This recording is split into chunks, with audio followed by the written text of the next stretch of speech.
Speed ನ್ಯೂಸ್ಗೆ ಸ್ವಾಗತ. ನಾನು ಚಂದ್ರಕಲಾ ನೂತನ್ ಗೌಡ.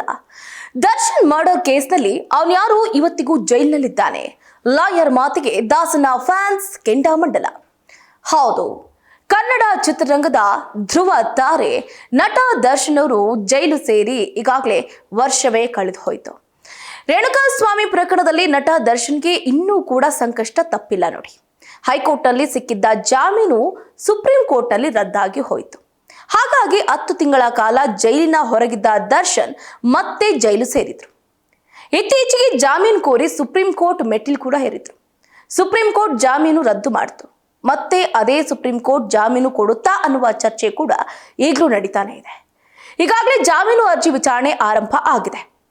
ರೇಣುಕಾಸ್ವಾಮಿ ಪ್ರಕರಣದ ಟ್ರಯಲ್ ಹಾಗೆ ಜೈಲಿನಲ್ಲಿ ಯಾವೆಲ್ಲ ಸೌಲಭ್ಯಗಳು ದರ್ಶನ್ಗೆ ನೀಡ್ತಿದ್ದಾರೆ ಅಂತ ಸುಪ್ರೀಂ ಕೋರ್ಟ್ ಮಾಹಿತಿಯನ್ನ ಕೇಳಿ ಅರ್ಜಿ ವಿಚಾರಣೆಯನ್ನ ಮುಂದೂಡಿದೆ. ಟ್ರಯಲ್ ತಡ ಆಗ್ತಾ ಇದೆ, ನನ್ನ ಸಿನಿಮಾ ವೃತ್ತಿ ಜೀವನಕ್ಕೂ ಸಮಸ್ಯೆ ಆಗ್ತಾ ಇದೆ, ಜೈಲಿನಲ್ಲಿ ಸರಿಯಾದ ಸೌಕರ್ಯ ಸಿಗ್ತಾ ಇಲ್ಲ, ಹಾಗಾಗಿ ಜಾಮೀನು ಕೊಡಿ ಅಂತ ದರ್ಶನ್ ಮನವಿಯನ್ನ ಮಾಡಿದ್ದಾರೆ. ಇನ್ನು ರೇಣುಕಾಸ್ವಾಮಿ ಪ್ರಕರಣದಲ್ಲಿ ಆರೋಪಿಗಳಿಗೆ ಹೈಕೋರ್ಟ್ ನೀಡಿದ್ದ ಜಾಮೀನಿನ ಬಗ್ಗೆ ಸರ್ಕಾರ ಸುಪ್ರೀಂ ಕೋರ್ಟ್ನಲ್ಲಿ ಮೇಲ್ಮನವಿಯನ್ನ ಸಲ್ಲಿಸಿತ್ತು. ಮೇಲ್ಮನವಿ ಬಗ್ಗೆ ಕಳೆದ ವರ್ಷ ಆಗಸ್ಟ್ 14ರಂದು ನ್ಯಾಯಮೂರ್ತಿ JB ಪರ್ದಿವಾಲಾ ಹಾಗೆ ನ್ಯಾಯಾಧೀಶ ಮಹದೇವನ್ ಅವರಿದ್ದ ದ್ವಿಸದಸ್ಯ ಪೀಠ ವಿಚಾರಣೆಯನ್ನು ನಡೆಸಿತ್ತು. ಬಳಿಕ ಜಾಮೀನು ರದ್ದು ಮಾಡಿ ಆದೇಶವನ್ನು ನೀಡಿತ್ತು. ಹೈಕೋರ್ಟ್ ನೀಡಿದ ಜಾಮೀನಿನಲ್ಲಿ ದೋಷ ಇದೆ ಅಂತ ಹೇಳಿತ್ತು. ಜೈಲಿನಲ್ಲಿ ಆರೋಪಿಗಳಿಗೆ ರಾಜಾತಿಥ್ಯ ನೀಡಲಾಗಿದೆ.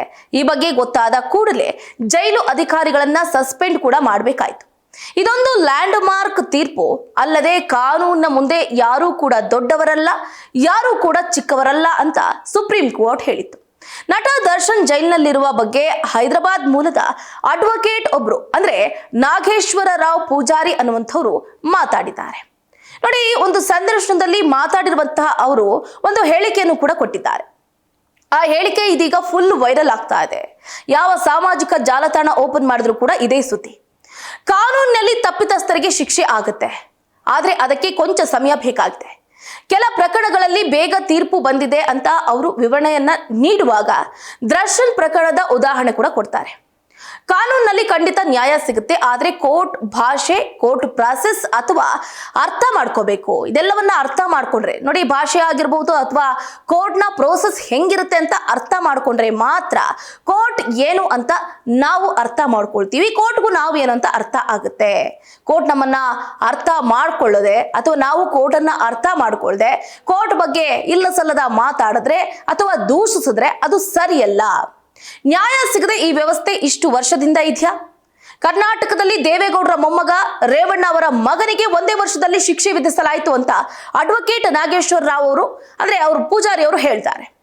ಮಾತು ಮುಂದುವರಿಸಿರುವ ನಾಗೇಶ್ವರ ರಾವ್ ಅವರು, ಅವನ್ಯಾರು ಕನ್ನಡ ಸಿನಿಮಾ ನಟ ಇದ್ದಾನೆ ದರ್ಶನ್ ಅಂತ, ಇವತ್ತಿಗೂ ಮರ್ಡರ್ ಕೇಸ್ನಲ್ಲಿ ಜೈಲಿನಲ್ಲಿದ್ದಾನೆ, ಹೊರಗೆ ಬಿಡ್ತಾರಾ? ಇಲ್ಲ ಅಲ್ವಾ? ನ್ಯಾಯ ಸಿಗಲ್ಲ ಅಂತ ಅದರ ಪ್ರಕ್ರಿಯೆ ಹೇಗಿರುತ್ತೆ ಅನ್ನೋದನ್ನ ತಿಳ್ಕೋಬೇಕು. ಪ್ರಕ್ರಿಯೆ ಗೊತ್ತಾಗದೆ ವಕೀಲರು ಕೋರ್ಟ್ ಅನ್ನ ದೂಷಿಸಬೇಡಿ ಎಂದಿದ್ದಾರೆ. ಇನ್ನು ನಾಗೇಶ್ವರ ರಾವ್ ಪೂಜಾರಿ ಹೇಳಿಕೆ ವಿಡಿಯೋ ವೈರಲ್ ಆಗಿದೆ. ಏಕವಚನದಲ್ಲಿ ದರ್ಶನ್ ಬಗ್ಗೆ ಮಾತಾಡಿದ್ದಾರೆ. ಉದಾಹರಣೆ ಕೊಡೋದಕ್ಕೆ ಬೇರೆ ಯಾರು ಸಿಗ್ಲಿಲ್ವಾ ಅಂತ ಕೆಲವರು ಆಕ್ರೋಶವನ್ನ ವ್ಯಕ್ತಪಡಿಸಿ ಕಾಮೆಂಟ್ ಕೂಡ ಮಾಡ್ತಿದ್ದಾರೆ. ಇನ್ನು ಸೋಷಿಯಲ್ ಮೀಡಿಯಾದಲ್ಲಿ ಸಿಕ್ಕಾಪಟ್ಟೆ ಆಕ್ಟಿವ್ ಆಗಿದ್ದು ಆಗಾಗ್ಗೆ ಸಂದರ್ಶನಗಳಲ್ಲಿ ಭಾಗಿಯಾಗಿ ಅಡ್ವೊಕೇಟ್ ನಾಗೇಶ್ವರ ರಾವ್ ಕಾನೂನು ವಿಚಾರಗಳಿಗೆ ಸಂಬಂಧಪಟ್ಟಂತೆ ಸಲಹೆ ಹಾಗೆ ಸೂಚನೆಗಳನ್ನ ಕೊಡ್ತಿರ್ತಾರೆ. ಇತ್ತೀಚೆಗೆ ಅವರು ತೆಲುಗು ಚಿತ್ರರಂಗದಲ್ಲಿ ಕೂಡ ಗುರುತಿಸಿಕೊಂಡಿದ್ದಾರೆ. ರಾಜು ವೆಟ್ಸ್ ರಂಬಾಯಿ ಅನ್ನುವ ಚಿತ್ರವನ್ನು ಕೂಡ ಸಮರ್ಪಿಸುತ್ತಿದ್ದಾರೆ. ಏನೇ ಆಗಿರ್ಬೋದು, ನಟ ದರ್ಶನ್ ಅವರು ಕನ್ನಡ ಚಿತ್ರರಂಗದಲ್ಲಿ ತಮ್ಮದೇ ಆದಂತಹ ಛಾಪನ್ನ ಮೂಡಿಸಿದ್ದಾರೆ. ಆದ್ರೆ ಅವರು ಮಾಡಿರುವ ತಪ್ಪಿಗೋ ಅಥವಾ ಮಾಡಬಾರದ ತಪ್ಪಿಗೋ ಈಗ ಪರಪ್ಪನ ಅಗ್ರಹಾರದಲ್ಲಿ ಜೈಲು ಶಿಕ್ಷೆಯನ್ನ ಅನುಭವಿಸ್ತಾ ಇದ್ದಾರೆ. ಆದ್ರೆ ಕನ್ನಡ ಚಿತ್ರರಂಗದ ಯಾರೇ ಆಗಿರಬಹುದು, give respect and take respect ಅಂತ ಸುಮ್ಮನೆ ಜನ ಹೇಳಿಲ್ಲ. ಹಾಗಾಗಿ ಒಬ್ಬ ಕನ್ನಡದ ನಟನಿಗೆ, ಮುಖ್ಯವಾಗಿ ದಾಸ ದರ್ಶನ್ಗೆ ಏಕವಚನದಲ್ಲಿ ಮಾತಾಡಿರುವಂತಹ ಈ ಅಡ್ವೊಕೇಟ್ ವಿರುದ್ಧ ಈಗಾಗಲೇ ಜನಾಕ್ರೋಶ ಕೂಡ ವ್ಯಕ್ತವಾಗಿದೆ. ಅಷ್ಟೇ ಅಲ್ಲದೆ ದರ್ಶನ್ ಅಭಿಮಾನಿಗಳು ಇದರ ವಿರುದ್ಧ ಪ್ರತಿಭಟನೆ ಮಾಡೋದಕ್ಕೂ ಕೂಡ ಮುಂದಾಗಿದ್ದಾರೆ ಅಂತ ಹೇಳಲಾಗ್ತಾ ಇದೆ. ಇದಾಗಿತ್ತು ಇವರೆಗಿನ ಅಪ್ಡೇಟ್. ನೋಡ್ತಾ ಇರಿ ಸ್ಪೀಡ್ ನ್ಯೂಸ್, ಸುದ್ದಿ ನಿಮ್ಮದು, ವೇಗ ನಮ್ಮದು.